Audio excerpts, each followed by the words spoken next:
com essa exposição sobre o início da gravação, das atividades referentes ao projeto suplementar de ensino, um projeto intitulado História e Historiografia da Educação no Rio Grande do Norte. Esse projeto está vinculado ao Laboratório de História e Memória da Educação, que fica circunscrito ao Centro de Educação da UFRN. Este projeto também tem relação com a perspectiva formativa do curso de Pedagogia da UFRN e tem estreita relação com um dos componentes que está no eixo estruturante, que é o componente intitulado Fundamentos Históricos e Filosóficos da Educação no Rio Grande do Norte, está no que a gente denomina eixo complementar, né? Então, nós agradecemos a presença de todos, informamos que essa atividade tem uma carga horária de 20 horas, será certificada para aqueles que são alunos de graduação e de pós da UFRN. Este evento será certificado pela Prograde, e aqueles que não têm vinculação com a UFRN na condição de ensino, este evento vai ser certificado pelo Laboratório de História e Memória da Educação. Então, agradecemos a presença de todos. Gostaria de informar que todo o material divulgado e que faremos uso neste projeto suplementar de ensino está disponível numa sala de aula do Google e nós enviamos e-mail com o código da sala de aula, tá bem? Eu vou especificar aqui algumas atividades do projeto. O projeto é composto por 4 encontros, sendo cada encontro com 2 horas aula, não é? 2 horas de atividades síncronas. Essas atividades, elas estão dentro de um eixo maior, que é a História e Historiografia da Educação no Rio Grande do Norte. A atividade final do projeto será a construção de memórias, né? A construção de memórias educativas sobre a trajetória escolar de vocês, e nós vamos divulgar na sala de aula do Google as orientações. Essas memórias educativas, elas também podem ser divulgadas se vocês concordarem. A gente vai passar um formulário, né? Uma declaração para aqueles que desejarem divulgar suas memórias formativas. A gente também vai fazer a divulgação delas no repositório de História e Memória. Então, são algumas questões que remetem ao andamento do projeto que nós vamos disponibilizar mais informações na sala de aula do Google. Eu preparei aqui uma breve, se vocês tiverem dificuldade com o acesso à sala de aula do Google, eu preparei aqui uma breve exposição deste acesso à sala de aula, né? Vai ser breve mesmo, porque hoje à noite é com Rita e Rosa, né? Fazendo a exposição e o diálogo sobre história e historiografia da educação no Rio Grande do Norte. Mas eu vou fazer uma breve exposição aqui do material e do acesso à sala de aula do Google. Conseguem visualizar a tela? Então, vocês Sim. receberam... Obrigada. Vocês receberam e-mail com o código da sala de aula. A sala de aula do Google, normalmente, ela é mais fácil para o acesso para aqueles que ou receberam um convite, todos vocês que colocaram o e-mail nos formulários receberam, né? Talvez tenha ido para o spam, mas receberam o convite. Para aqueles que têm o e-mail do Google, do Gmail, aliás, basta logar, procurar nesses 9 pontinhos a sala de aula, né? O link da sala de aula, ok? Clicando lá, e aí vocês têm um código no e-mail, clicando neste sinal de mais, vocês podem clicar no primeiro item, que é participar da turma, e aí colocariam o código recebido aqui neste espaço, para aqueles que ainda não estão dentro da sala de aula. Então, nosso espaço de diálogo, São esses encontros síncronos, mas também esta sala de aula, né? E aqui nós disponibilizamos os textos de cada encontro, né? O quarto encontro, só que ele fica em ordem decrescente, né? Quarto encontro, os textos do terceiro, segundo encontro, e hoje nós vamos ter como temática deste primeiro encontro, História e Historiografia da Educação no Rio Grande do Norte, com a sugestão de leitura de um livro que está disponível no Google Books, que é um livro sobre a história da educação no Rio Grande do Norte, das autoras Crislane Barbosa Azevedo e Rosa Milena dos Santos, que hoje está conosco na discussão. Bem, nós temos ainda outros elementos referentes ao projeto, como detalhamento de objetivo, o cronograma dos nossos encontros, né, que são os 4 encontros, e demais elementos que vocês podem ir acompanhando. Nós vamos nos comunicar bastante aqui por esse espaço, tá bem? Bem, hoje, de maneira breve, apresento a sala de aula do Google, mas vamos à apresentação das nossas palestrantes da noite, a professora Rita Diana Gurgel. Ela é professora do Departamento de Fundamentos e Políticas da Educação, do Centro de Educação. É uma pesquisadora formada no campo da História da Educação desde a iniciação científica no curso de Pedagogia da UFRN. Tem uma larga experiência com a temática, com o campo da História da Educação. É minha colega do campo dos Fundamentos da Educação e divide comigo a coordenação deste projeto. Rita, bem-vinda, muito obrigada pela parceria e pela interlocução de sempre. Na nossa discussão de hoje... Agradeço. Obrigada, Rita. Na nossa discussão de hoje à noite também, nós temos a presença de Rosa Milena dos Santos. Rosa é bibliotecária formada pela UFRN em 2018.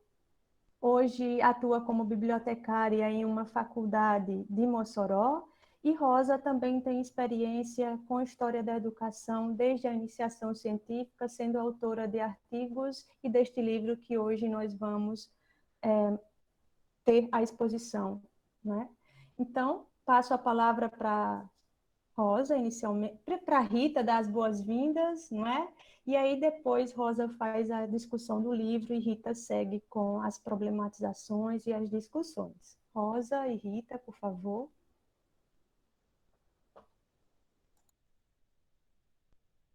Boa noite.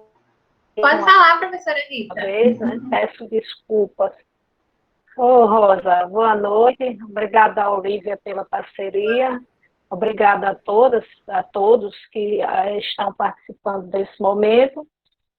É um prazer estar com vocês e vamos iniciar a nossa discussão, né? Rosa terá um tempo para fala, para fazer a exposição dela, né? Eu gostei muito da obra, Crislane, você escrevem muito bem, não é? E vamos discutir acerca das instituições escolares no Rio Grande do Norte, né? Num recorte histórico que a obra nos apresenta, que é o início do século XX, e após a exposição de Rosa, a gente fará algumas interlocuções, alguns questionamentos, abre para o debate, e vocês já podem, né, aí no chat, lançar a mão de alguns questionamentos acerca da temática que iremos abordar hoje, né, dessa obra, né, Rosa?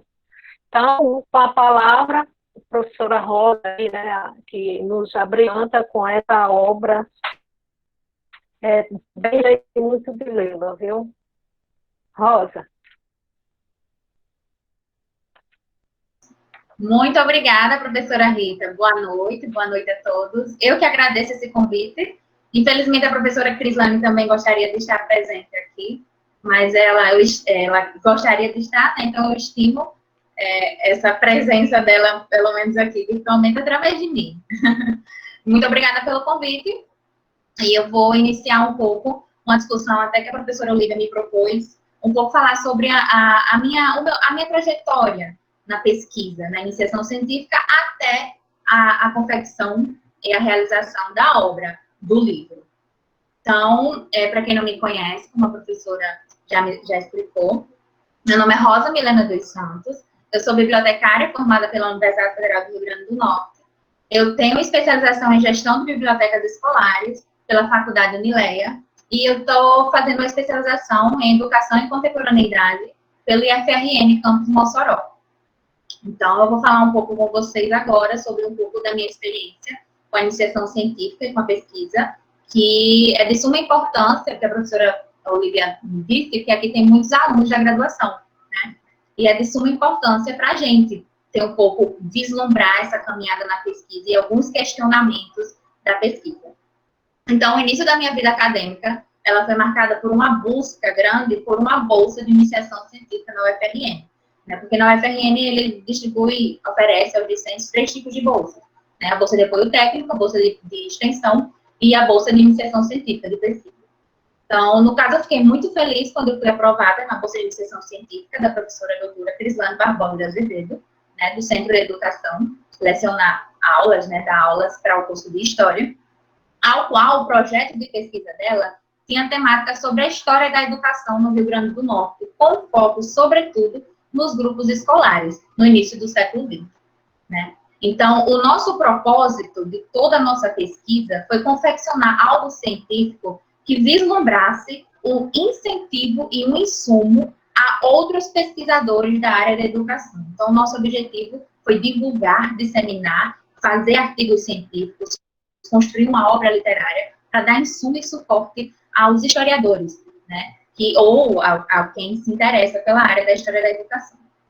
Então, o projeto de pesquisa da professora englobava várias pesquisas, pesquisas documentais e pesquisas bibliográficas. As pesquisas bibliográficas, em tudo, eram artigos científicos, teses, dissertações, alguns livros, e as pesquisas documentais, elas eram em torno de leis, decretos, portarias, regimentos internos, fotografias, jornal, principalmente o jornal A República, no início do século XX, que foi retirado, a professora já tinha a fotografia, retirada de outro projeto de pesquisa da professora, no Instituto Histórico Geográfico do Rio Grande do Norte, né? Então, eu peguei todas essas notícias e reportagens do jornal A República e comecei a transcrever tudo que abordavam todas as características acerca dos grupos escolares do Rio Grande do Norte.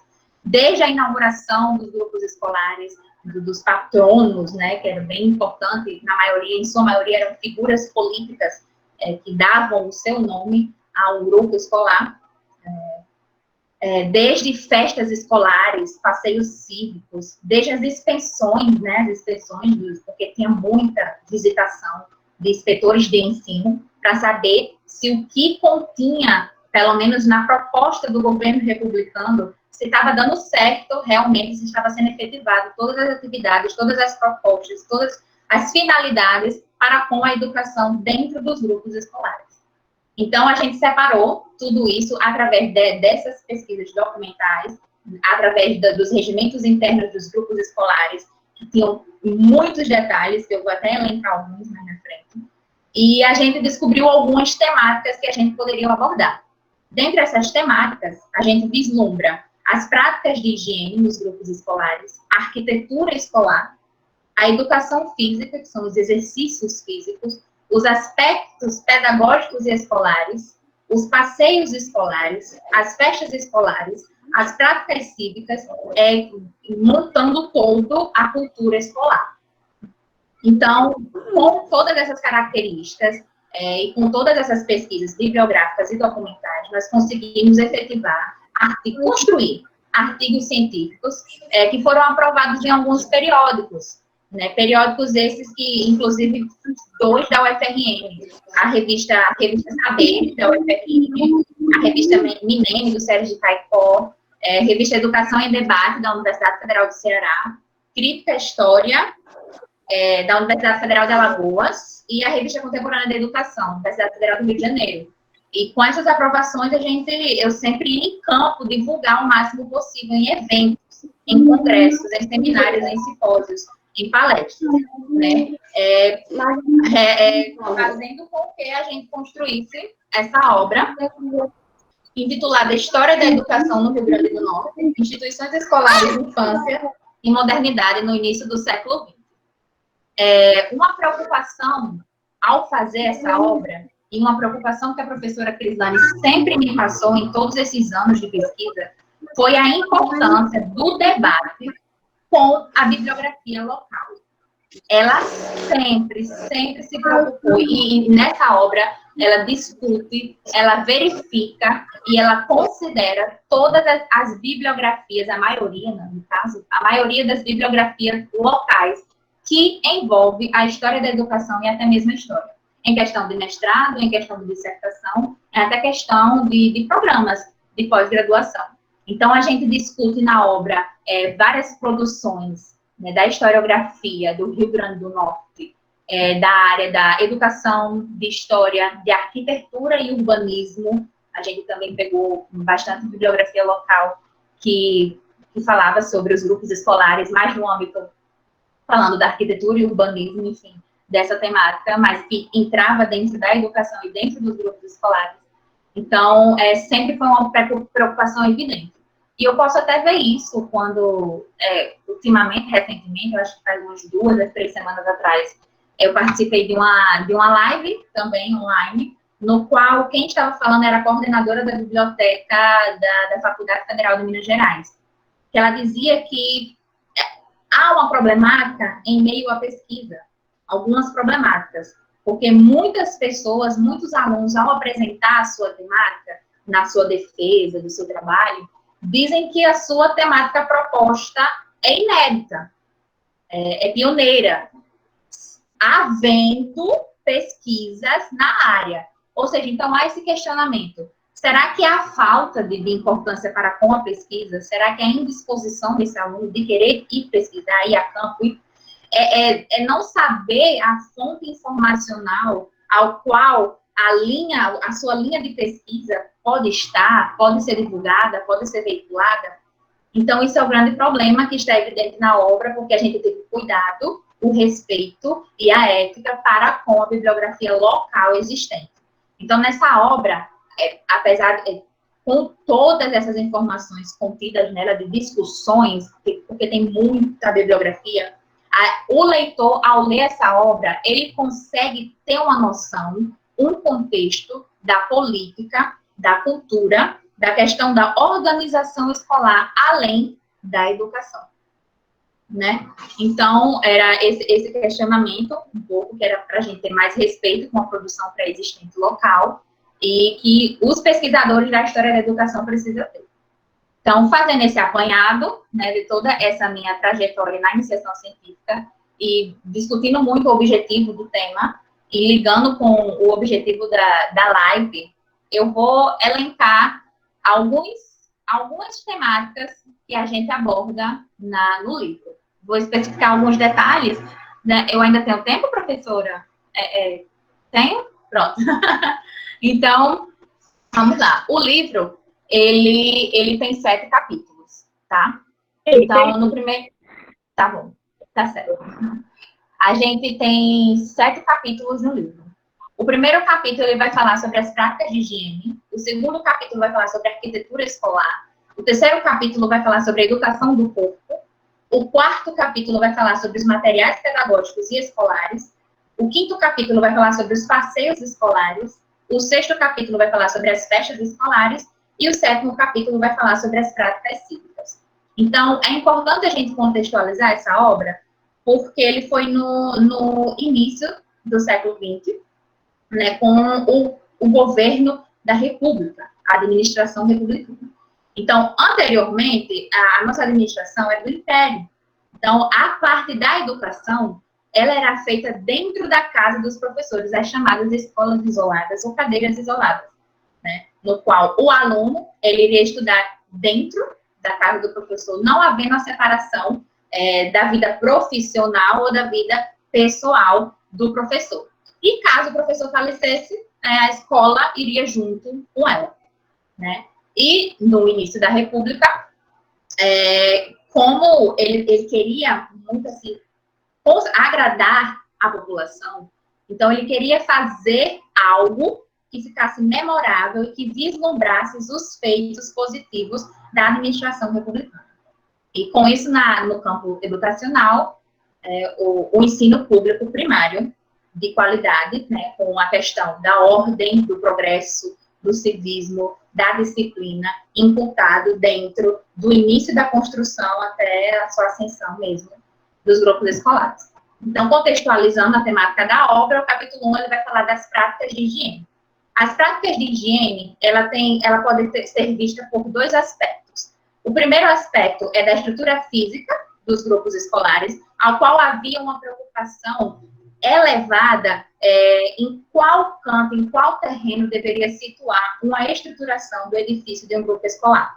Ele teria que ter saneamento básico, ele não poderia ser um canto úmido, ele teria que ser em um local arejado, né? Então, a preocupação com a posição ao qual o grupo escolar seria construído para entrar dentro da sala de aula à luz natural, com a preocupação de não provocar nenhuma sombra ao aluno dentro da sala de aula escrever, para não ocasionar problemas visuais no aluno. Então, tinha várias cartilhas que eu pude ver nas pesquisas documentais. Tinham cartilhas de preparação da saúde, com a preocupação com a saúde, com a visão dos alunos, com a luz natural, com a luz artificial. Esse é um aspecto das práticas de higiene. O segundo aspecto da higiene, ela pode ser vista no asseio e no cuidado com o corpo do escolar, do aluno da época. Então, era imprescindível e era quase que obrigado mesmo os alunos terem seu fardamento limpos, engomados, passados, com seus tênis, não podiam faltar nenhuma peça do fardamento. O asseio dentro dos grupos escolares tinha até escarradeiras para os alunos e os adultos não cuspirem no chão. Se tivesse algum entulho de alguma construção dentro dos grupos escolares, os inspetores de ensino, quando visitavam os grupos escolares, publicavam nos jornais que aquele grupo escolar deveria acabar com aquele problema para não prejudicar a saúde dos alunos, dos educandos. Eles precisavam de um espaço formativo, limpo, né, com asepsia, né? E, além disso, a preocupação do governo republicano desse período era também vacinar, porque tinha uma condição, vacinar as crianças, tinha uma condição para adentrar dentro, né, ser um escolar, no grupo escolar. Então, eles tinham que estar com toda a sua carteira de vacinação em dia, né, e a problemática para erradicar mesmo o analfabetismo e essa questão das doenças da época. Então, são alguns critérios que deveriam ser bem verificados na época, né? O segundo capítulo, quando a gente vai falar sobre a arquitetura escolar ela vai se basear muito na questão da estruturação arquitetônica dos prédios escolares, que tinham influência neoclássicas, tinham influências do estilo rococó, né? E o grupo modelo Augusto Severo, ele pôde exemplificar a situação estilosa, vamos supor, arquitetônica mesmo do grupo escolar. Então, eles tinham muitos vasos, luminárias, serragens, materiais vindo da França, porque eles utilizavam também o estilo Art Nouveau, né? Muito disso, muito neoclássico, muita influência francesa, né? Tinha entrada para o sexo masculino, havia entrada para o sexo feminino, né? Então, ele tinha um estilo bem eclético. E, com isso, na arquitetura, ele tinha várias divisões dentro do grupo escolar. Então, tem a divisão da biblioteca para os estudos, com finalidade de estudo. Tem a divisão de sala de aula, tem a divisão dos passeios, do pátio para os passeios e atividades físicas. Tem a divisão das salas e tem a divisão do banheiro para cada sexo, né? No capítulo 3, a gente vai falar um pouco sobre a educação do corpo, né? Sobre o exercício físico. Educar o corpo com a civilidade, a moral e a disciplina, né? Para serem patrióticos, né? Para as crianças serem patrióticas.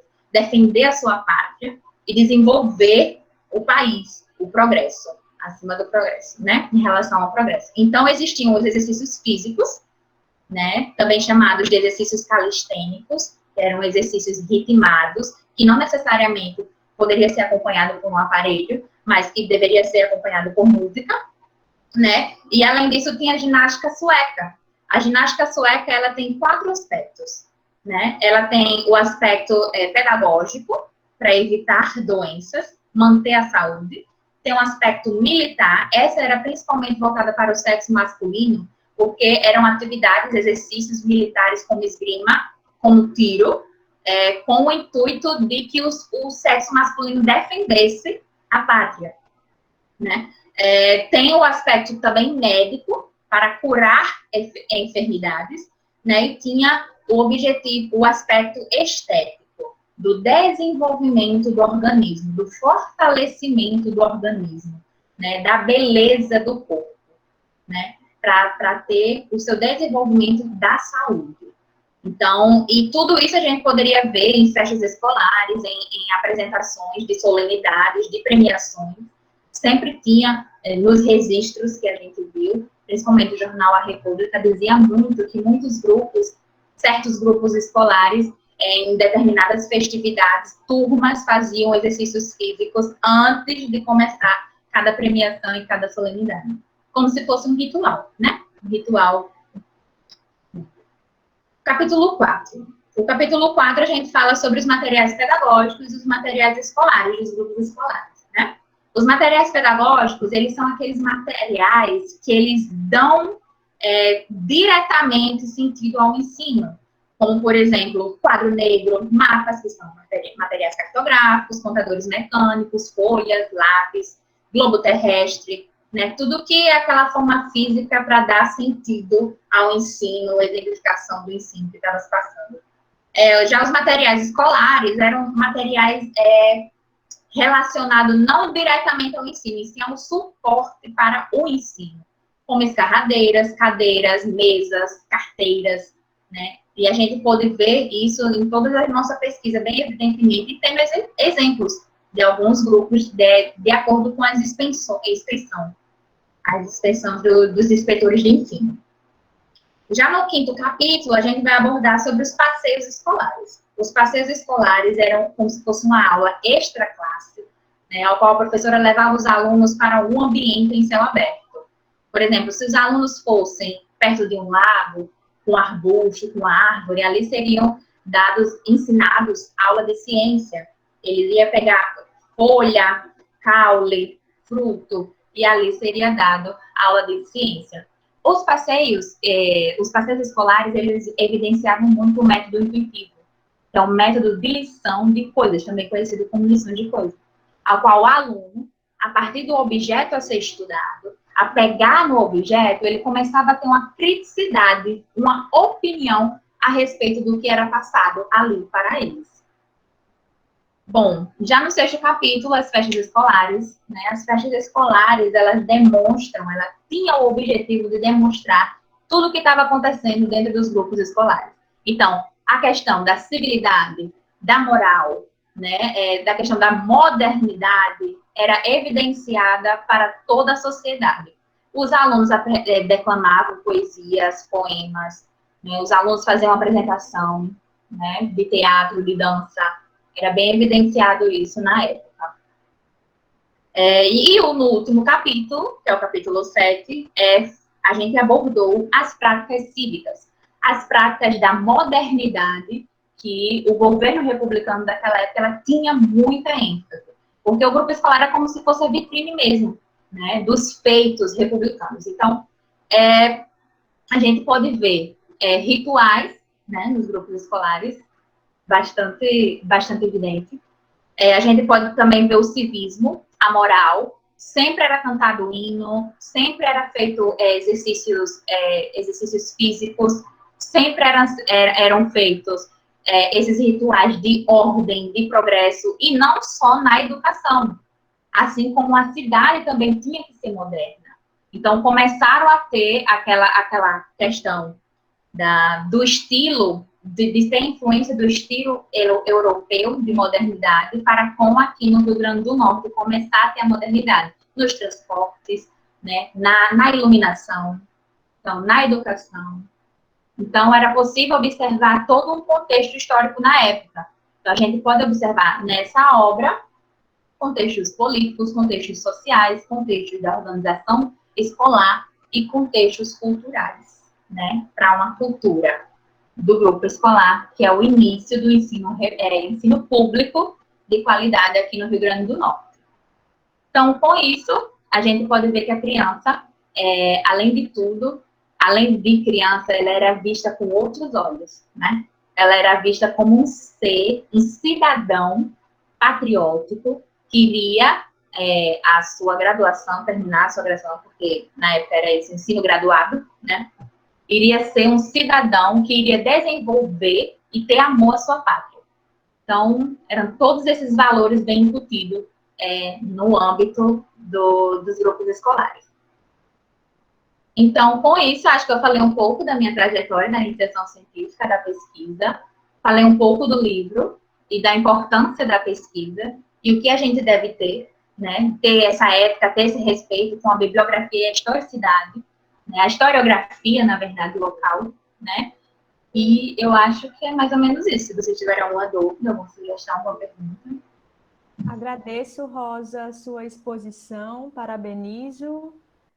Antes de passarmos para as ponderações e exposição da professora Rita Diana, eu gostaria de solicitar aos presentes que, por favor, desliguem as câmeras, porque nós estamos com um número elevado de presentes, o que é bom, mas quanto mais câmera ligada, mais inconstância a gente tem na sala.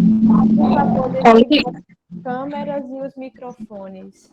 Olívia, eu me ausentei porque eu tive mais um problema com a internet, então eu estou quase em cima do roteador, porque eu estava no escritório e vim aqui para a sala para ver se o sinal não cai, tá certo? Então, Rosa concluiu a exposição, eu estava ouvindo até onde ela falava do último capítulo do livro, e você quer que eu continue, faça, ou você já começou a fazer? Não, Rita, eu só fiz um adendo para os presentes desligarem, por favor, as câmeras e os microfones, Ok. porque está dando muita instabilidade.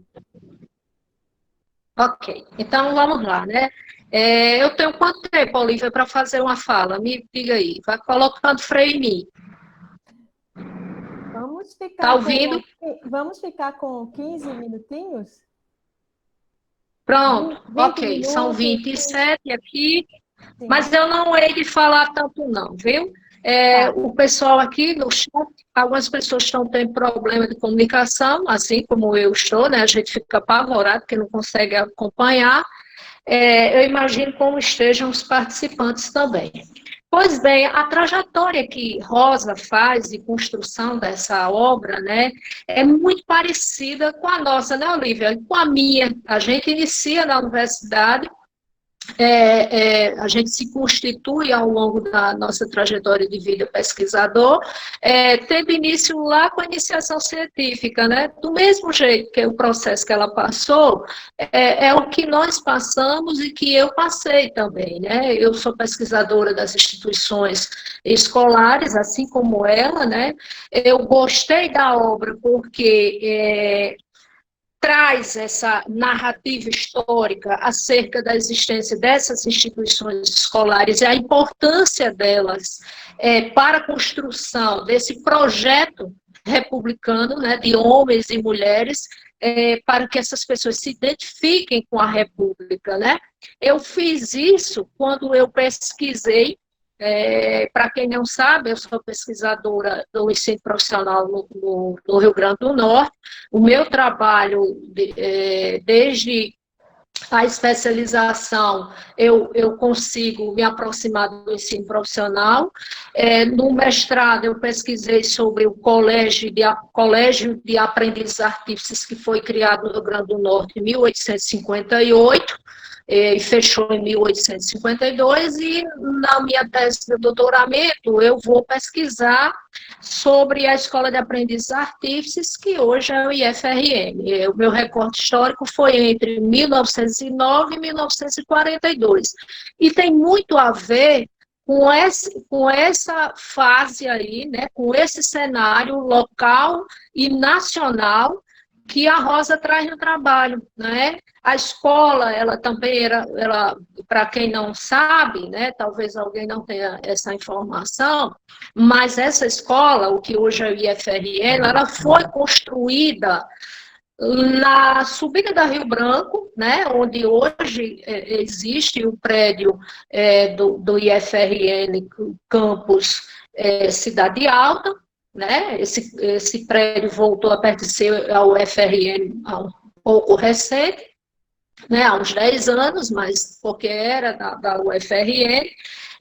Então, perceba que o que Rosa diz vai exatamente ao encontro disso que eu estou a dizer. A Escola de Educandos Artísticos, ela foi construída, de aprendiz artístico, foi construída em um cenário local, nacional, de construção de uma identidade, né, que as pessoas se identificassem. Rosa lembra isso na obra dela, né, com a professora Crislane. Nós vimos, né, de uma herança civilizatória, digamos assim, de um império. A identificação do brasileiro era muito com aquele modelo político, né, econômico e social do império. Então, a República precisava transformar isso. E a instituição escola, ela vai ser criada, né, para dar vazão a esse projeto.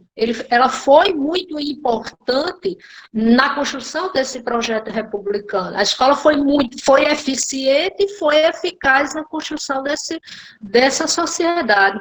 Então, a Escola de Aprendizes Artísticos, como Rosa fala aí, os projetos dos grupos escolares, ele teve uma arquitetura muito suntuosa, né? Você veja que até hoje o prédio ele se destaca ali na Rio Branco, né? Aquela construção. Veja que ela traz também no trabalho dela essa ideia, né? A identificação, as inspirações da arquitetura com a Art Nouveau, que é uma inspiração francesa, né? Foram das primeiras instituições brasileiras a ter projeto de construção, foi a escola, né? O Estado brasileiro vai fazer um projeto de construção dos prédios escolares. E onde eles estavam? Estavam nos centros urbanos, que era para chamar a atenção da população, encantar a população. E foram muitas as práticas. Eu gosto do trabalho que a professora Crislane e Rosa fizeram, porque elas trabalham muito bem metodologicamente essa trajetória. Vem com definições, e para aqueles, né, que estão, vocês que estão nessa sala, né, são alunos da graduação e têm interesse, né, em iniciar a pesquisa, tem identificação com a pesquisa, gosta de pesquisar, é muito importante a gente prestar atenção a esse itinerário. Como foi que esses pesquisadores chegaram a esse resultado, né? A essa obra? Porque, a princípio, é muito fácil, muita gente pode achar fácil, vai dentro de um acervo, localiza, mas não é tão fácil, né? Fazer pesquisa até a gente chegar dentro do Instituto Histórico, que eu também pesquisei no Instituto Histórico Geográfico do Rio Grande do Norte, no Arquivo Público, a gente chega lá em busca de respostas, né? E toda pesquisa nasce com algumas inquietações. Quando eu pesquisei sobre a Escola de Aprendizes Artífices, eu me indagava, se o Rio Grande do Norte não tinha indústrias naquele tempo, né, e foram muitas décadas para que a indústria se desenvolvesse no Rio Grande do Norte, qual foi o papel da Escola de Aprendizes Artísticos na construção dessa sociedade, né, industrial, que se modernizava? Ela teve algum papel ou ela cumpriu um outro papel?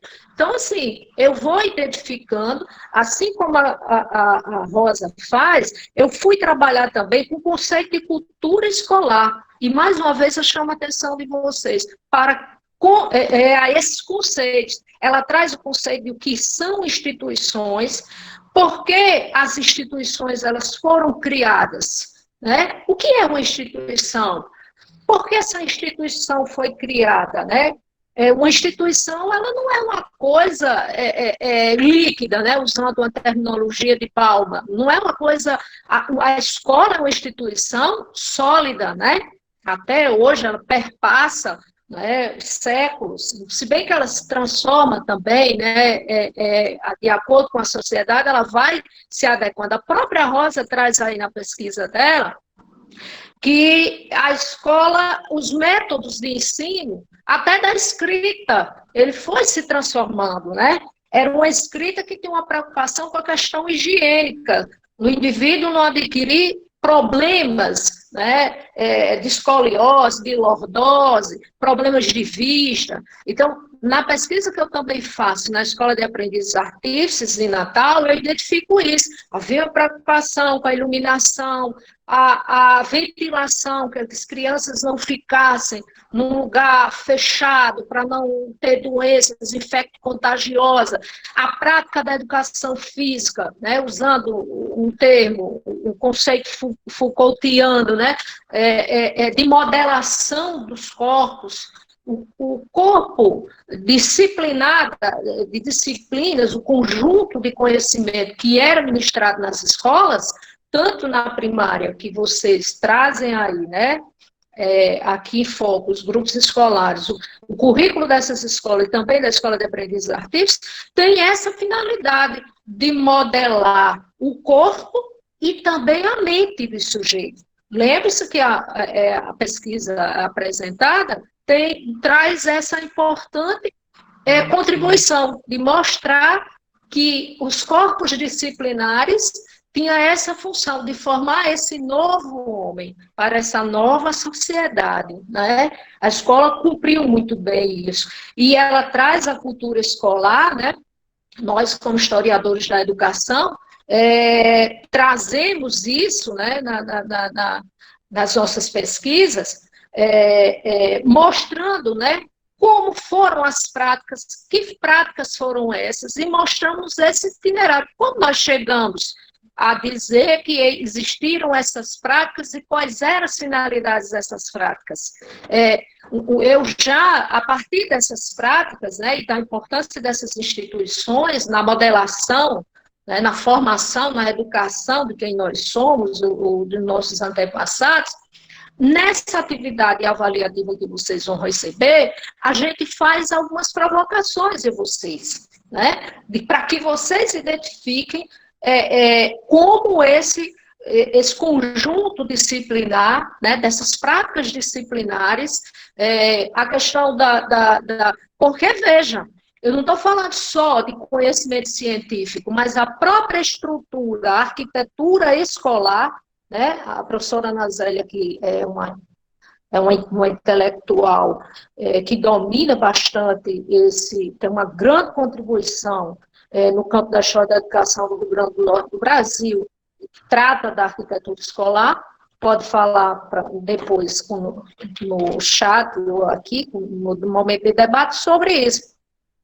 Então, assim, como o espaço, ele educa. É o Vinal Fraga, né, Olívia, que nos traz essa contribuição, eu acho que é o Vinal Fraga, que vai falar exatamente disso.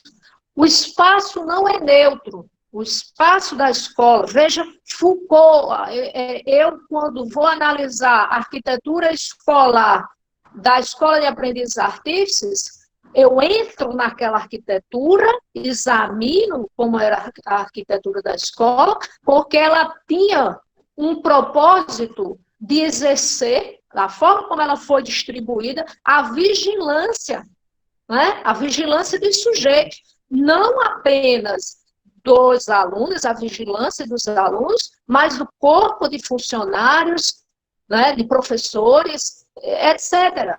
Então, assim, o espaço ele é muito importante, né? Foucault, eu faço essa análise, me aproprio, além do Justino Magalhães, que trata da história das instituições, Dominique Júlia, que traz a questão da cultura escolar, e também analisa o espaço, mostro que a estrutura, da forma como ela é distribuída, e eu imagino que grande parte dos grupos escolares também foram construídos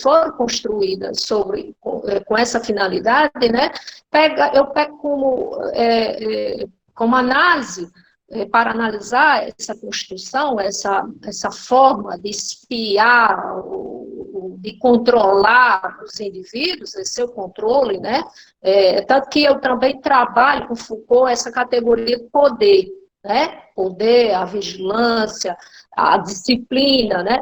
Eu utilizo na figura do panóptico, porque a escola, a forma como ela está distribuída, o espaço permitia que do lugar onde o diretor ficasse, ele tinha o controle dos deslocamentos, né? O lugar de colocar o garoto para ser disciplinado, os lugares de recreação, né?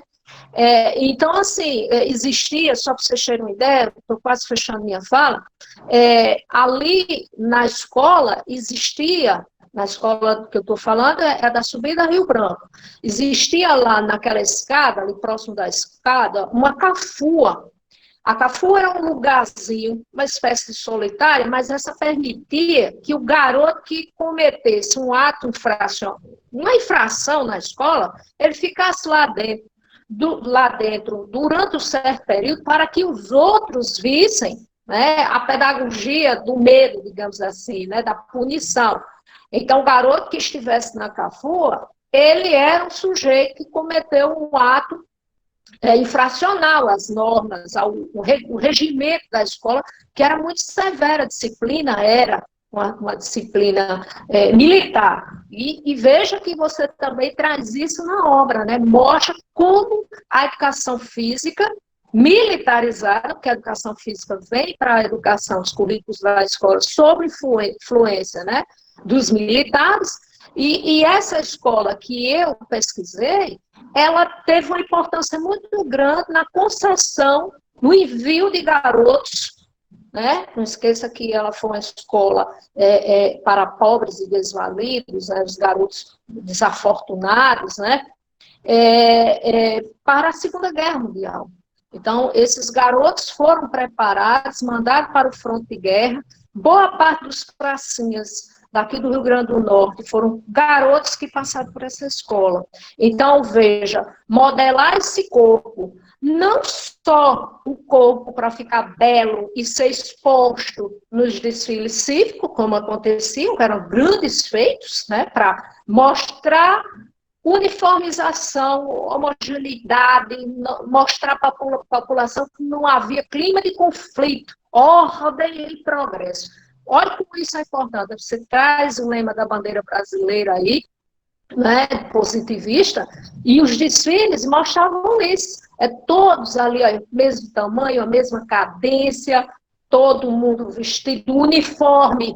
O próprio nome uniforme, eu detesto uniforme, nunca gostei de uniforme, mesmo sem nunca ter estudado. Naquele tempo que eu era criança, adolescente, eu já me sentia aprisionado, porque o uniforme já está dizendo, uniformiza todo mundo, não mostra diferença, né? Tenta encaixar você dentro de uma forma, né? Então, assim, tudo isso tem essa interseção. Agora, entre a escola que eu pesquisei e a sua pesquisa. Mas perceba que ela tem finalidades a públicos diferentes. Né? A diferença é essa. Você tem uma ideia, só para fechar mesmo, a escola de aprendizagem dos garotos, os professores, se tivesse uma atividade na cidade alta envolvendo as escolas, era ali um guetozinho, não se misturava com a escola de pobre, né? Primeiro, para estudar lá no início do século, o garoto tinha que ter atestado de pobreza, né? Ele já identificava, os pobres. Então, assim, a República fez isso também, né? Aquela dualidade de sistemas que a gente sempre viu, que na educação sempre existiu uma educação para pobre, que ainda perdura até hoje, né?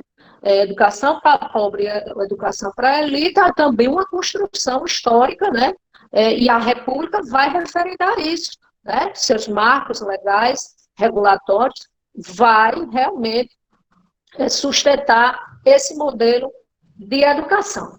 Então, assim, eu fiquei apaixonada pela obra, porque eu fiz a pesquisa sobre o Grupo Escolar José Rufino, lá em Angicos.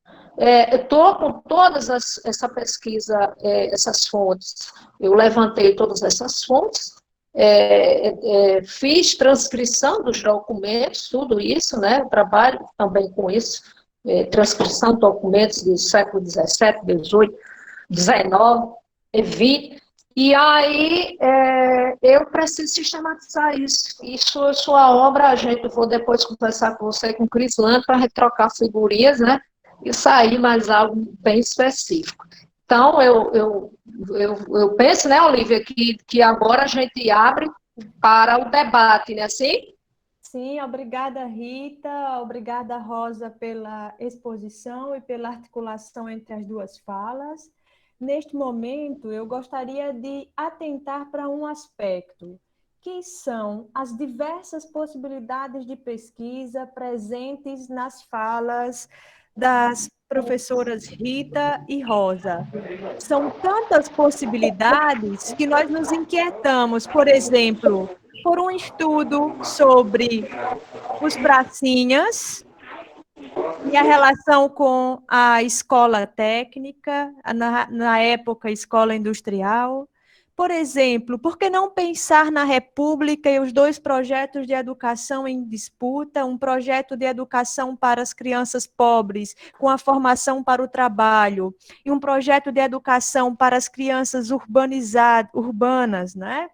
E crianças com atestado de vacina, com outras inquietações, não é, que não era necessariamente a inquietação que vislumbrava na Escola de Aprendizes Artífices, cuja base era livrar a cidade de possíveis delinquentes. Então, nós temos projetos de educação em disputa, nós temos, a partir da fala de Rosa, um conjunto de categorias que estão aí presentes e ela lista a partir das temáticas de cada capítulo, então, o higienismo, arquitetura escolar, práticas pedagógicas, diversas outras possibilidades de investigação, inclusive com análise sobre cultura material escolar, que livros, que carteiras. Então, percebam aí a vasta condição de pesquisa que vocês têm no campo da história da educação. Ao mesmo tempo que temos muitas possibilidades temáticas de pesquisa, temos também muitas limitações. Uma delas tem a ver com onde pesquisar, que fontes utilizar, que acervos são disponíveis para as nossas pesquisas. Nós temos, em princípio, no nosso estado, acervos disponíveis para pesquisa vinculados ao Instituto Histórico e Geográfico do Rio Grande do Norte, arquivo público estadual, arquivos de instituições públicas ou privadas, e aí nós podemos citar o arquivo do Ateneu Norte Rio Grandense, o arquivo então, não é, da atual instituição IFRN. Então, nós temos alguns arquivos disponíveis para pesquisa e diversas possibilidades. Então, um dos propósitos do nosso curso é expressar que a história da educação é um campo vasto de pesquisa que vocês podem explorar. Agradeço, vamos passar para o debate, mas eu gostaria desde já de agradecer a todos os presentes e de pedir desculpas por alguns problemas técnicos no que diz respeito à transmissão. Mas nós vamos aprendendo, tá bem? Então, vamos para o debate. Eu pediria a ajuda de Laís, Nara, Arthur, para ir compilando as questões que foram listadas no chat. Pronto. Estão me escutando bem? Certo? Eu vou fazer as perguntas na ordem, então. Como é que você prefere, Olivia e a professora Rita, a professora Rosa, uma de cada vez ou querem que faça em bloco? Laís, por favor, em bloco, pelo menos bloco de 3 questões, porque nós dinamizamos o tempo do debate, não é? Certo. Tá bem, então. Vou fazer as 3 primeiras perguntas. Nós temos meia hora para o debate. Então, melhor em bloco para dinamizar. Certo.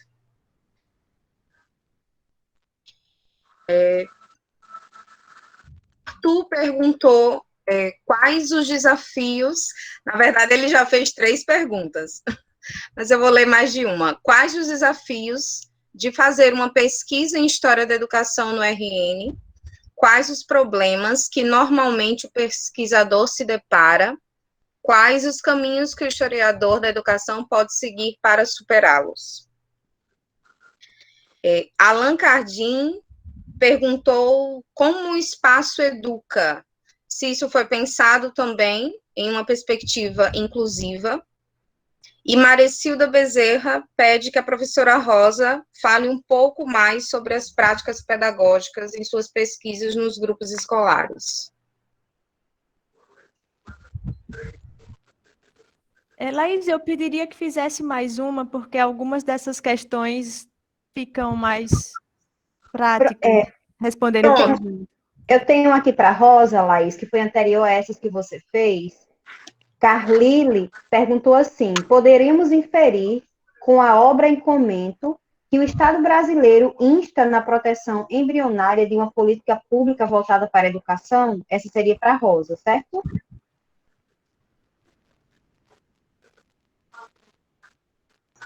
Porque quer que faça mais uma, Olivia? Não, com essa acho que já fica um bom bloco. Pronto, tá certo. Obrigada, Laís e Nara. Tá. Então, eu só não me recordo muito o nome dos alunos, mas eu me recordo do primeiro, que é Arthur Melo. O Arthur, ele perguntou, se eu não me engano, das dificuldades, né, de encontrar pesquisas locais, né, aqui no Rio Grande do Norte. Como bibliotecária, eu te dou uma fonte informacional, que aqui a gente tem na UFRN, no caso, que é a BDTD, que é a Biblioteca Digital de Teses e Dissertações. Então, ele abarca toda a produção intelectual em âmbito de mestrado e de doutorado, né? E aí você pesquisa a temática que você quer. Inclusive, ele é é como se fosse um repositório, como se fosse um repositório institucional, né? Que tem todas as produções intelectuais. Então, seria um dos caminhos viáveis para você encontrar alguma produção bibliográfica local. Além do que até a professora Olivia respondeu, né? A gente ir em locais que contenham informações documentais e que fala sobre a história local do Rio Grande do Norte. E no caso, a gente tem o Arquivo Público do Rio Grande do Norte, a gente também tem o Instituto Histórico Geográfico do Rio Grande do Norte, como a professora Olivia já disse, e conversar bastante também, que me ajudou muito com a minha orientadora. E foi aí que ela abriu a caminhos e conhecia, já que ela participa de muitas bancas, né, tanto em viés de doutorado quanto de mestrado, ela sabia me indicar, pelo menos, algo para dar início a esse pontapé na pesquisa. Eu não me recordo das outras, das questões pedagógicas, né? Foi uma moça que falou, uma aluna que falou, sobre as questões pedagógicas nos grupos escolares, se eu não me engano. Então, essa vertente das atividades propriamente ditas, das atividades pedagógicas, a gente não foi explorado em nossas obras.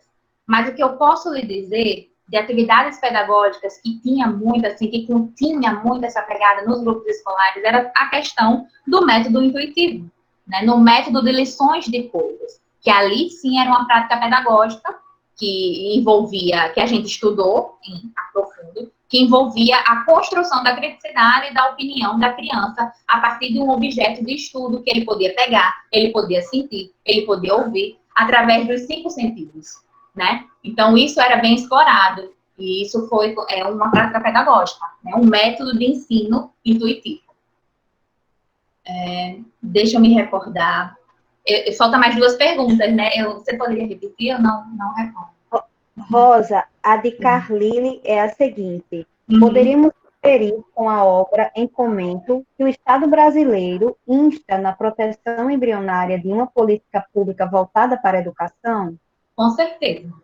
Sim. Sim. Acredito que sim. Porque, assim, era uma preocupação, né, de construir uma educação pública e de qualidade, com vários critérios, com vários regimentos internos, com várias cartilhas, e que se os grupos escolares não estivessem seguindo todos esses regimentos, todos esses decretos, todas essas leis, os inspetores de ensino, ao fiscalizarem as escolas, publicavam, veiculavam, difundiam o que o grupo escolar não estava fazendo, e pedia com urgentemente, para resolver essas questões pendentes, que aí envolve todos os aspectos da cultura escolar. A questão de ordem, a questão de progresso, a questão da asepsia, a questão da higiene, a questão do ritual que havia, então, e a questão da estrutura propriamente dita. Quando chovia, se alagava, então, um inspetor de ensino indo lá e vendo aquilo, pedia urgentemente para a direção corrigir isso, resolver isso, porque senão poderia ter uma penalização, uma fiscalização maior, enfim. E era, assim, algo de incremento à educação. Tem mais outra?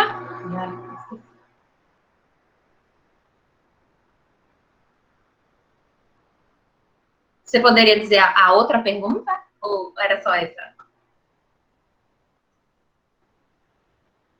Laís fez 3, né? Sim, sim. Eu respondi 3. Falta mais uma? Eu acho que todas foram respondidas. Foi? Ah, tá bom. Então, vamos para a professora Rita. Quer fazer alguma colocação? Sim, parece que alguém fala, pergunta aí algo em relação como o espaço educa, não foi isso? Alguém está... Sim, o Allan Cardan pergunta se o espaço educa. Cardan ou Kardec? Cardan. Cardan, né? Só tem internacional, é Carlyle, eu acho que tem um Carlyle aí também, né? Já gente chique. Veja só, maravilhoso, né? Diana aqui. Rita, Diana. Veja só, alguém falava, nos perguntava acerca do espaço, né? Como o espaço educa. Vejamos, se a gente se lembrar aqui acerca do conceito de educação, né? Nós estamos aqui a debater mais acerca de uma cultura escolar que versa sobre uma instituição, né, a escola, que trabalha a educação no seu sentido estrito, né? Mas a forma como eu digo que o espaço, né, pegando assim, só um pedaço desse conceito de Dominique e Júlia, aliás, do Rinaldo Fraga, que vai falar sobre o espaço educa, né? O conceito de educação informal, porque a finalidade do espaço, ele não cumpre unicamente o objetivo de educar quem lá está, as pessoas que fazem parte daquela cultura escolar. Não, ele não cumpre unicamente essa finalidade de educar os indivíduos que lá estão, mas, inclusive, né, por isso que a República se imbuiu de construir esses prédios suntuosos nos centros urbanos, para que tivesse a finalidade de encantar, de fazer propaganda dos seus feitos, porque ela tinha, essa arquitetura tinha uma finalidade de educar aqueles transeuntes, aquelas pessoas.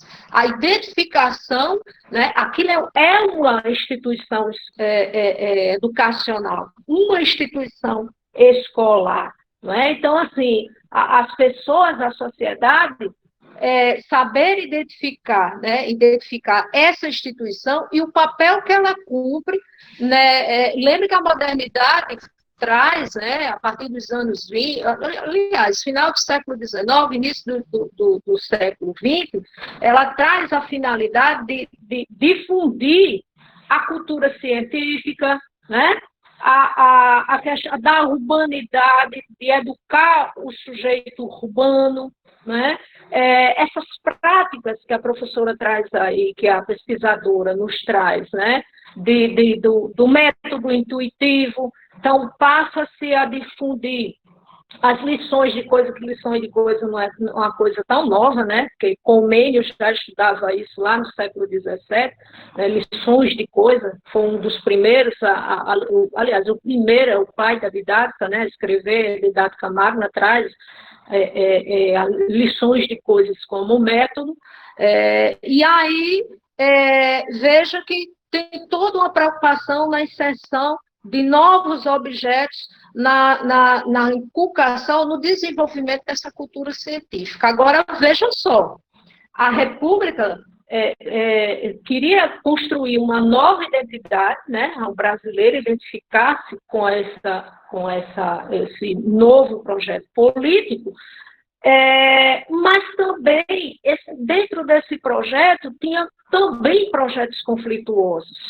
né? Você veja que ela utilizava de práticas através dos corpos disciplinares, né, das áreas de conhecimento, para difundir um conhecimento de um homem obediente, de um homem de um homem ordeiro, né? De um sujeito ordeiro, de um sujeito obediente, e isso entrava de conflito com todas essas discussões no plano da modernidade, de uma nova escola, né, que se propõe a construir. É algo muito conflitante, né? Você querer construir uma sociedade urbana, científica, né, se modernizava, e a gente já vivia alguns avanços, né, no mundo do trabalho, e a República difundia um conhecimento onde esse conhecimento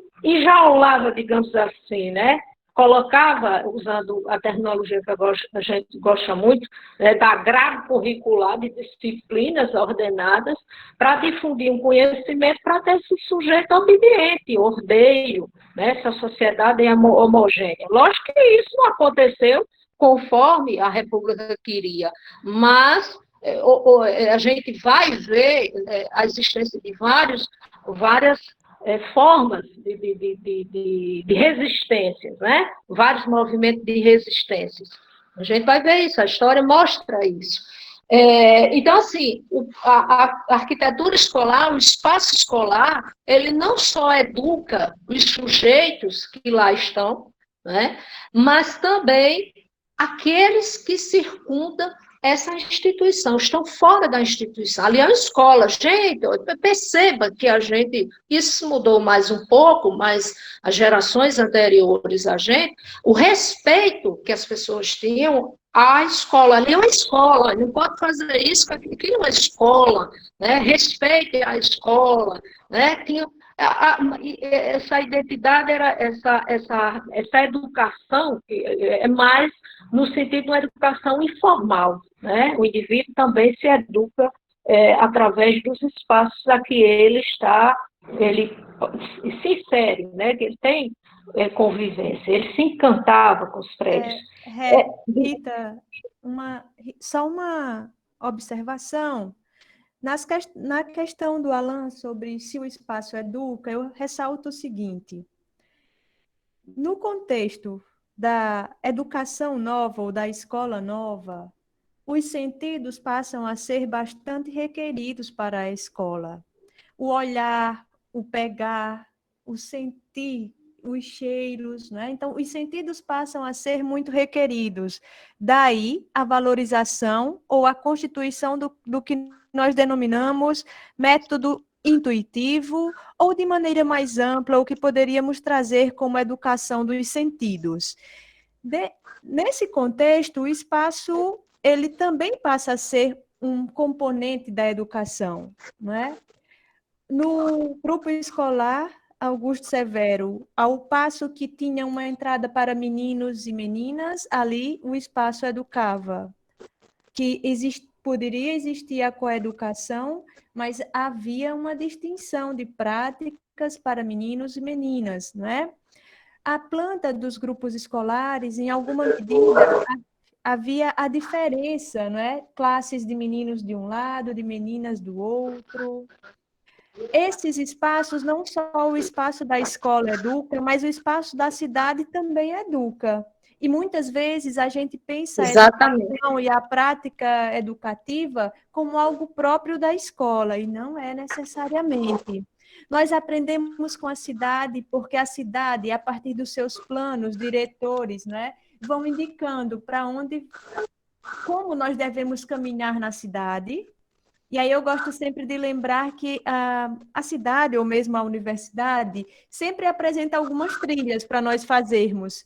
Mas, ao mesmo tempo, no gramado da universidade ou em algumas partes da cidade, a gente percebe que ali há marcas que, teoricamente, não deveriam estar, né? Às vezes a gente vê ali na transição do setor 5 para o bloco de educação tem um gramado, e aí o gramado tem uma marca que já se constitui um caminho no meio da grama. Ou seja, é o homem burlando, é o homem construindo um novo caminho Exatamente.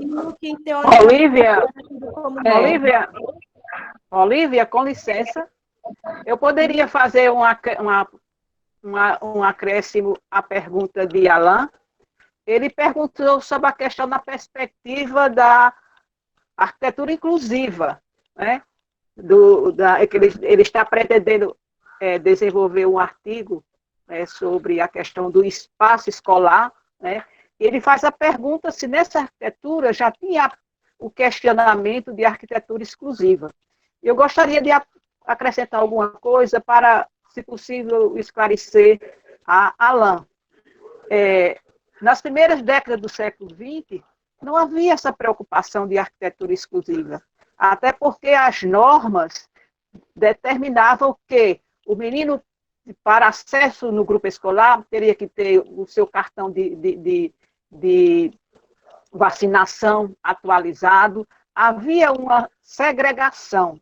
Então, a criança era selecionada para os grupos escolares. De certa forma, os grupos escolares das primeiras décadas do século XX era para uma elite, né? Era para uma elite. Então, a arquitetura ela tinha uma preocupação das questões higienísticas do prédio, né? E o próprio espaço era um exemplo da cidade, da sociedade. A separação de sexos, né? Meninos de uma sala, meninos de outro. Então, havia todo um zoneamento. E não havia esta preocupação atual de uma arquitetura inclusiva no aspecto da deficiência visual, auditiva. Mas se Alain fizer alguma indicação de trabalhos que tratam desta temática, eu posso indicá-lo trabalhos de arquitetura sobre a questão de arquitetura inclusiva, que ele está pretendendo desenvolver um artigo nessa perspectiva. Era apenas um apoio aí, Olivia, obrigada, né, para o aluno que fez pergunta. Eu teria outros elementos para colocar, mas vou deixar se eu tiver espaço, ok? Licença, professoras, ainda temos mais perguntas, só para a gente... Ok, eu apenas complementei o que a Alain perguntou e Rita trabalhou a questão do espaço. Muito obrigada. Obrigada, Ana Zélia. Então, dando sequência, eu vou fazer mais 4 perguntas, certo? Da lista. Arthur perguntou quais ações poderiam ser construídas para fortalecer a divulgação da história da educação local, não somente para pesquisadores da área e outros acadêmicos, mas também para o público potiguar geral. Paula Virgínia fez 2 perguntas. A primeira foi: a instituição escolar, sua cultura e práticas educativas são reflexos da sociedade nos contextos políticos, sociais e culturais da época. Quais os símbolos da República e da modernidade presentes no início da escolarização de Natal, no início do século XX? E ela pergunta ainda: qual a importância de Nestor Lima nesse período e quais as suas contribuições? Raquel tinha pedido que as professoras Rita e Olivia falassem um pouco sobre o ensino intuitivo no Estado e sua relação com o pensamento positivista. Bem, Olivia, você vai começar? Se quiser, eu posso responder uma pergunta duas perguntas bem... Eu preferia que você e Rosa comentassem, eu comentaria no final e penso que a gente já vai para as conclusões por causa da hora. Eu posso responder 2 perguntas, professora? Sim, a de Nestor e a de Arthur, a de Paula Virgínia, se eu não me engano, a de Arthur. A de Paula Virgínia falou sobre Nestor Lima, né? Nestor Lima, ele era um diretor do Departamento de Educação. Então, ele tinha a obrigatoriedade, a responsabilidade de fazer relatórios dos grupos escolares. E ele que escrevia a questão ele que elaborou os regimentos internos, que aí dizia todas as questões detalhadas de como deveria funcionar, de como deveria ser, como se fosse um manual, né, mas em formato de regimento interno, e ele também dava instruções educativas aos grupos escolares, né? Então, ele era diretor da educação, era a responsabilidade dele, e ele fazia um relatório geral, ao qual isso seria de cada grupo escolar, né? Tanto que ele era também uma figura eloquente, na época, uma figura, né, na época eloquente, e que ia em todos os eventos que podiam comparecer relacionados aos grupos escolares, por ele ser o diretor do Departamento de Educação na época.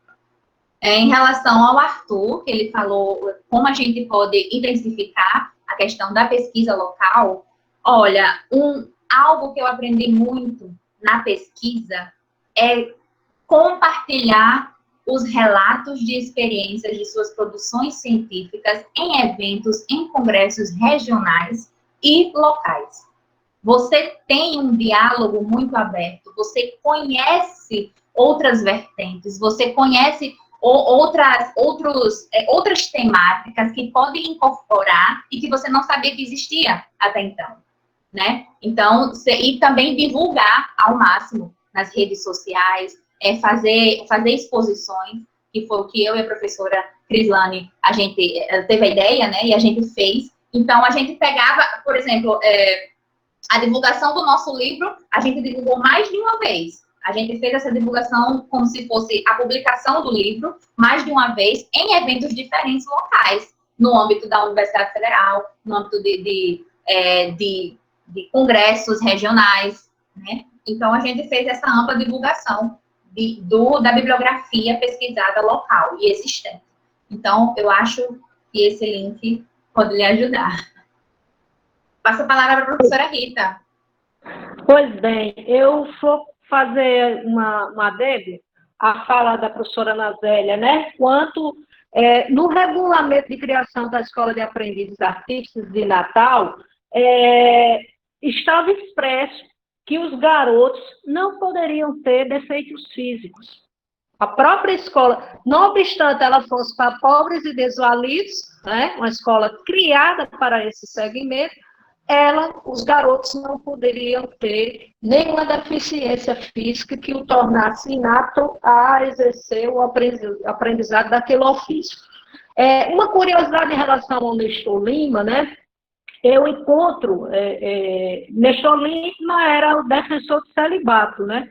Você sabe que ele, essa questão do celibato aí, eu acho que eu sempre digo aos meus alunos que eu imagino que muitas professoras não se casaram, né, as tias professoras, etc., que a gente conhece, bem antigas, em função desse discurso, né, de que pessoas não casariam. Nestor Lima, ele era defensor do celibato, e interessante que eu encontro nos documentos da Escola de Aprendizes Artísticos o pedido de demissão de uma professora primária da escola, né, porque ela ia contrair matrimônio, para você ver como era uma exigência. A questão do sexo, a professora ela não poderia passar essa imagem, eu trago isso na tese, né, de que ela era uma pessoa, aliás, a professora tinha que passar aquela imagem da mulher imaculada, né, o sexo, se ela fosse contrair matrimônio, aí já, né, traria essa ideia de que a professora fazia sexo e isso não ficaria bem para a educação daquelas crianças, né? Eu penso que alguém falou também acerca da cultura escolar, né? A Rosa traz o conceito eu acho que a Dominique Júlia, acerca da cultura escolar, né? E a gente percebe, né, no conceito do Dominique Júlia, ele vai dizer que a cultura escolar é um conjunto de normas que define conhecimentos, a ensinar e condutas a inculcar nas pessoas. Então, toda a cultura escolar dessas instituições, perceba que os grupos escolares, a Ana Zélia traz isso, chama atenção para isso, é uma escola pública primária, mas de formação de uma elite, né? nem os pobres não estavam matriculados nos grupos escolares, não chegavam aos grupos escolares, né, como a gente imagina que hoje, né, as camadas populares chegam à escola. Para essas pessoas, para essas crianças excluídas desse modelo de educação pública, né, tinha essa escola que eu vou pesquisar. Então, assim, é interessante que se diga isso, né, que a cultura escolar tinha como inculcar condutas, né, forma de pensar, de agir nessas pessoas. E um símbolo, né, alguém perguntou a respeito de que simbologias, né, que símbolos essas práticas, ou esse projeto republicano, né, que símbolos a população ou as pessoas que integravam essa instituição estavam próximos deles, né, que se identificavam com esse projeto. Eu vou chamar a atenção só para a bandeira. A bandeira nacional, a bandeira brasileira, ela é um símbolo, ela cumpre um papel muito importante na formação, a identificação, né? Hoje em dia a gente tem a mania de pedir algo a alguém, a quem é cristão, se vale de Cristo, pelo amor de Deus, não. O brasileiro daquela época, se fosse reforçar um pedido, né? Se ele fosse falar algo veementemente, reforçar um pedido que ele fizesse a alguém, ele pedia em nome da bandeira nacional, né? Eu tenho, na minha tese, eu acho uma carta de uma esposa de um ex-aluno da escola, né? A Olívia conhece essa história bastante, e que ela escreve para o Getúlio Vargas. Ela fala que está em estado interessante, o marido está desempregado, e ela pede a Getúlio Vargas que intervenha junto à direção da escola em nome da bandeira brasileira, né? O lema da bandeira, forte, muito forte, essa ideia positivista, né, essa identificação. E parece até que a gente vive, às vezes eu fico vendo em alguns discursos, né, da ordem política de hoje, uma retomada, né, parece que estão assim, desenterrando, tirando lá do baú, né, da história, início do século XX, ou alguém ficou preso naquele cenário e está trazendo isso muito fortemente para dentro das nossas escolas, né, as escolas cívico-militares. Eu vou até passar a estudar mais esse projeto, porque eu estou vendo uma retomada desse tipo de educação. Eu só espero que a cultura escolar, não a ser instaurada dentro dessas instituições, né, não seja como daquela época, né, as culturas que cerceava, que punia com castigos físicos, inclusive. Hoje, com certeza, nós não teremos mais castigos físicos, né? Mas era muito sério. Então, a bandeira era um símbolo, sim, de identificação com esse projeto. Olívia. Obrigada, Rita, Rosa. A pedidos, nós temos mais uma rodada de perguntas, não é? E aí eu pediria para a Laís e Nara citarem as perguntas, e aí a gente, de fato, já encaminha para o final, para não ficar tão cansativo. Laís e Nara? Pronto. Certo. Algumas perguntas, de certa forma, já foram respondidas, então eu vou fazer só as restantes, certo? A Aline quer fazer uma pergunta, mas eu vou fazer assim, Aline, eu vou ler e depois você abre seu áudio e faz a pergunta, certo?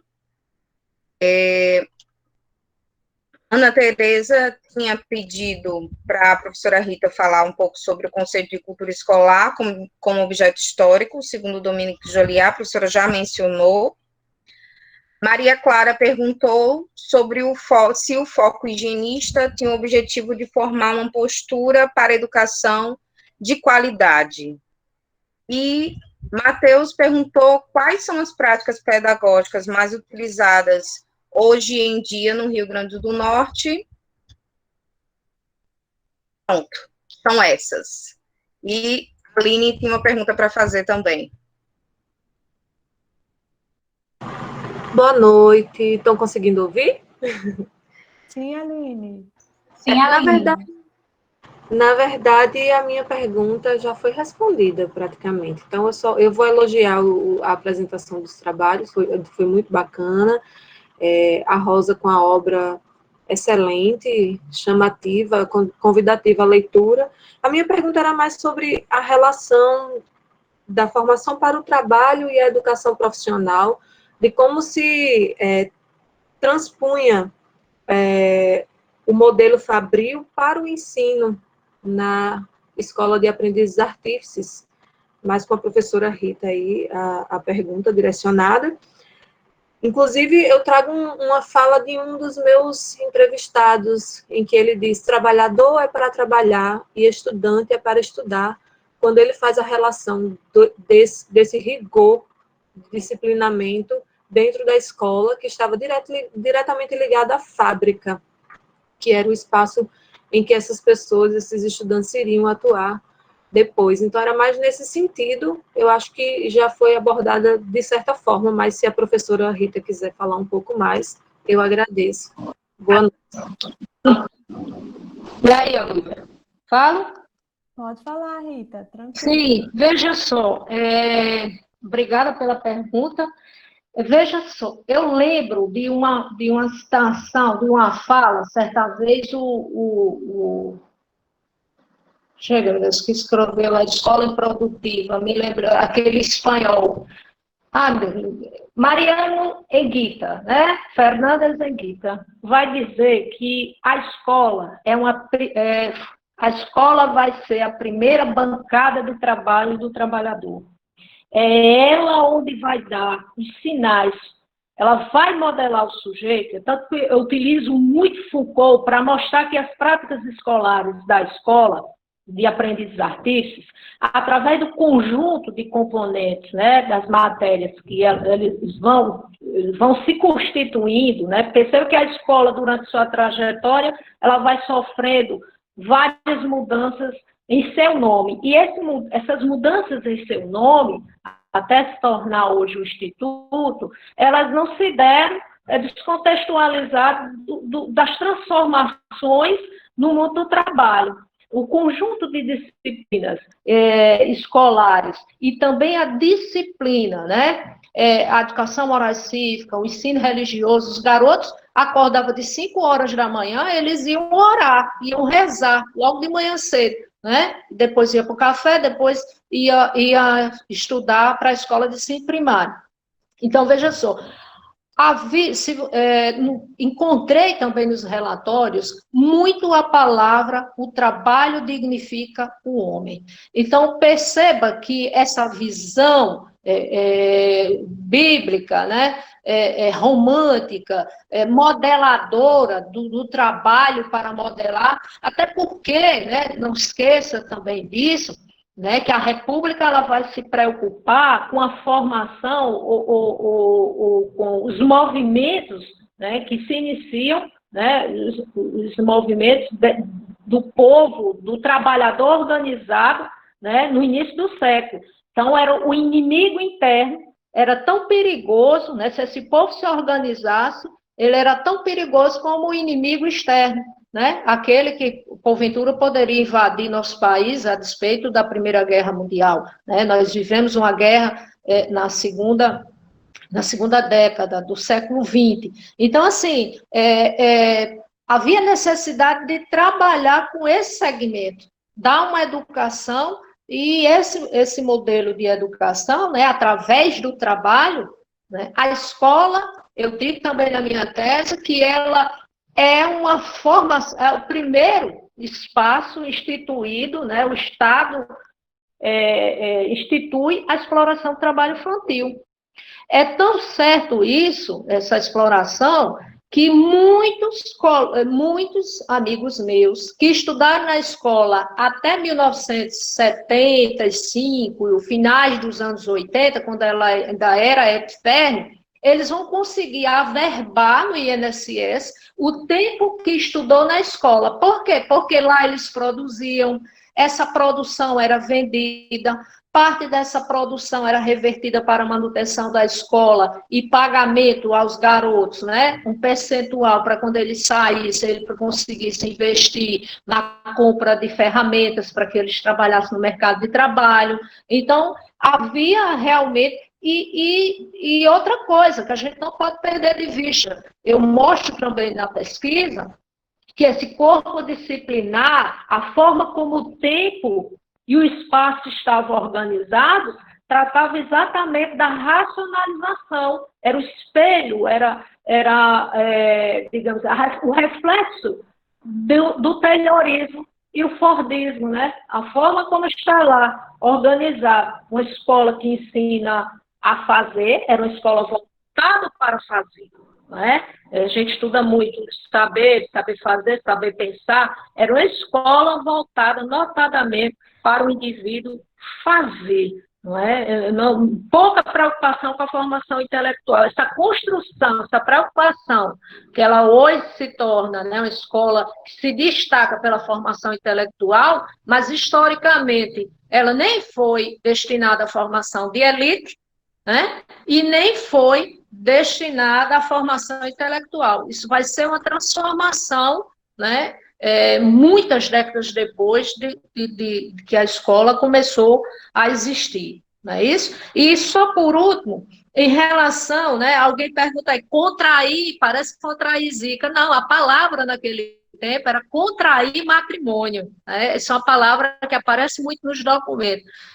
Contrair matrimônio. A carta de exoneração da professora estava expressa que ela estava deixando o cargo de professora porque ela iria contrair matrimônio. Essa é uma expressão da época, né? Embora choque a gente. E o magistério, para quem estuda o magistério, vai ver que ele é extremamente generificado, né? A condição, essa categoria gênero, para quem estuda o magistério, né, vai ver a presença dele, né? E também o espaço, do mesmo jeito que também a professora traz aí, né, Olivia, na sua fala, que os espaços para meninas, espaço para meninos, né? Do mesmo jeito, se impunha essa disciplina também às professoras mulheres, né? Então, também, tem muito trabalho já, eu acho que a tese de doutorado da professora Luciene, né, Chaves de Aquino, tem muito trabalho já que fala sobre isso, muito interessante, viu, gente? É apaixonado. Para a gente que é apaixonado pela sistemática, aí a gente levaria a noite toda falando, né, Olivia? Sim, Rita, com certeza, e eu fico muito feliz por esse espaço de discussão no campo da história da educação. Rosa, uma jovem pesquisadora, Rita e eu já não tão jovens assim, mas sempre jovens no que diz respeito à vontade de aprender e pesquisar mais no campo da história da educação. Então, já vamos nos encaminhando para a parte final deste encontro. Agradecemos a todos os presentes, e aí vou abrir, esqueci da câmera. Agradecemos a todos os presentes, não é? Esperamos que tenhamos contribuído com novos insights de pesquisa, que vocês saiam daqui entusiasmados, empolgados com novas possibilidades de investigação no campo da história da educação. Estamos aqui esperando que o nosso campo cresça no nosso estado, na medida que tenhamos mais pesquisas, os nossos espaços de guarda de documentos, não é? Como o arquivo público, o instituto, os arquivos das escolas, esses espaços serão mais requeridos e, por extensão, terão que adquirir mais mecanismos de conservação e, ao mesmo tempo, de disponibilização de acervo, né? Então, se nós nos fizermos fortes enquanto grupo de pesquisadores, esses espaços que guardam nossa memória documental também se fortalecerão. Há uma relação mútua. Então, agradecemos, Rita e eu, esperamos vocês nos nossos próximos encontros. Vamos usar o espaço do Google Sala de Aula como nosso espaço de diálogo, inclusive para ir pensando com vocês a atividade final, que é uma produção sobre as memórias educativas de vocês, né? Então, abro aqui para Rita e Rosa fazerem as ponderações finais. Sim. Olivia? Sim. Alguém colocou assim, tomara que não volte as opressões, né? É interessante, né, como ainda em relação à minha fala, como o espaço educa, né? O último indivíduo a sofrer pena de morte no Rio Grande do Norte, né, que conseguiu fugir antes da pena, tem um relato também, eu faço isso, os garotos da escola, né, eram levados para um lugar sei lá, como é que chama o local que matava as pessoas lá? Em praça pública, né? Então, ser enforcado, né? Então, as crianças da escola eram levadas para lá para poder seguir, ver o exemplo, né? E não cometer determinados atos. Pois bem, minha gente, eu gostei muito, certo? Peço desculpa pelos problemas técnicos. Estou aqui no sofá da sala, né? Um lugar tão bom ali, mas aí a internet, eu moro aqui em Nova Parnamirim, o rapaz me disse que essa hora da noite, devido à demanda, né? Muita gente usando a internet, então as coisas complicam, tá certo? Mas eu peço desculpas aí, teremos outros encontros e muitos momentos aí que a gente pode falar um pouco mais acerca dos nossos trabalhos, viu? Um beijo no coração de todos vocês e, se puderem, fiquem em casa. Obrigada, Rita. Rosa, algumas colocações finais? Sim, sim. Eu agradeço muito, professora Olivia e professora Rita, pelo convite. Quando eu soube que a professora Crislane tinha falado sobre essa temática da historiografia do Rio Grande do Norte, eu fiquei muito feliz, muito contente em poder divulgar ainda mais a nossa obra, divulgar ainda mais sobre a história da educação.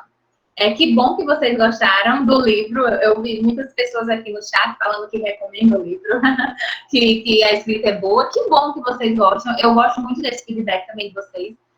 A gente teve a preocupação imensa de divulgar na maioria das bibliotecas centrais daqui do Rio Grande do Norte, tanto da instituição federal quanto da instituição estadual. Então, a gente deu né, para o UERN, Campos Mossoró, Pau dos Ferros, outros campos, na UFRN também, do mesmo jeito, com o intuito de divulgar ao máximo sobre a história da educação e sobre essa pesquisa bem discutida, né? Então, eu quero deixar aqui um agradecimento imenso e que bom que vocês gostaram. Obrigada, Rosa. Obrigada a todos os presentes. E assim a gente conclui o nosso primeiro encontro do Projeto Suplementar de Ensino, História e Historiografia da Educação no Rio Grande do Norte. Voltamos na próxima semana para discutir sobre acervos e fontes e possibilidades de pesquisa na história da educação. E aí vocês voltem com diversas questões e possíveis temáticas, objetos para a gente poder discutir com os professores Azemar e Aline na próxima semana, dia 30 de junho. Muito obrigada, fiquem bem, muita saúde.